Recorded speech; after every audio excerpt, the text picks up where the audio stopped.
चॅनलला लाईक करा, शेअर करा आणि सबस्क्राइब करा। माडवळे तुर्केवाडी भागातील विद्यार्थ्यांसाठी बस सेवेची मागणी। तुर्केवाडी माडवळे तडशिनहा गावातील विद्यार्थ्यांची मोठी गैरसोय। तुर्केवाडी यशवंतनगर माडवळे तसेच तडशिनहा गावातून अनेक विद्यार्थी शाळा कॉलेजसाठी कारवे, हलकर्णी, नागनवाडी, चंदगड येथे या ठिकाणी जात असतात। मात्र वेळेवर एसटी बस सेवा नसल्याने या विद्यार्थ्यांची मोठी गैरसोय होत आहे। त्यामुळे माडवळे, तुर्केवाडी, तडशिनहा ते चंदगड अशी शाळेच्या वेळेस सुरू करावी अशी स्वतंत्र व मुक्कामी बस सेवा मागणी ग्रामपंचायत तुर्केवाडी मार्फत करण्यात आली। याबाबतचे निवेदन चंदगड आगार प्रमुख सतीश पाटील यांना देण्यात आले।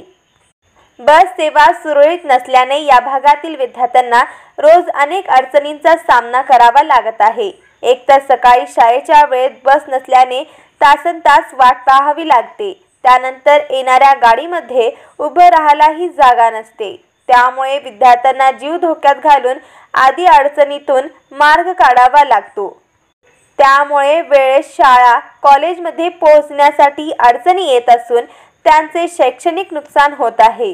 या सर्व समस्यांची दखल घेऊन लवकरात लवकर स्वतंत्र बस सुरू करण्याची मागणी निवेदनातून केली आहे।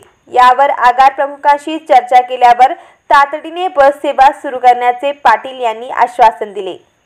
लांब पल्ल्याच्या गाड्यांना विद्यार्थ्यांचे वावडे बेळगाव वेंगुर्ला, बेळगाव सावंतवाडी अशा काही लांब पल्ल्याच्या गाड्या सकाळी जातात, पण या गाड्यांमध्ये विद्यार्थ्यांना घेतले जात नाही।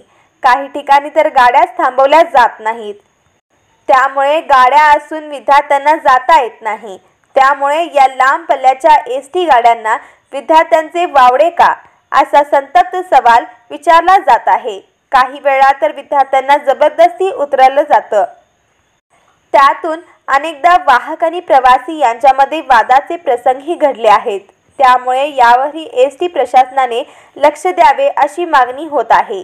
यावेळी समाजसेवक अशोक ओवळकर, ग्रामपंचायत सदस्य कौशल बांदिवडेकर, अमृत दोरुगडे, तंटामुक्त उपाध्यक्ष ईश्वर चौगुले, अमृत गावडे, लक्ष्मण शिंदे, विनोद पाटील आदी उपस्थित होते। यावेळी सतीश पाटील यांची चंदगड बस आगार प्रमुखपदी नियुक्ती झाल्याबद्दल त्यांना शुभेच्छा देण्यात आल्या।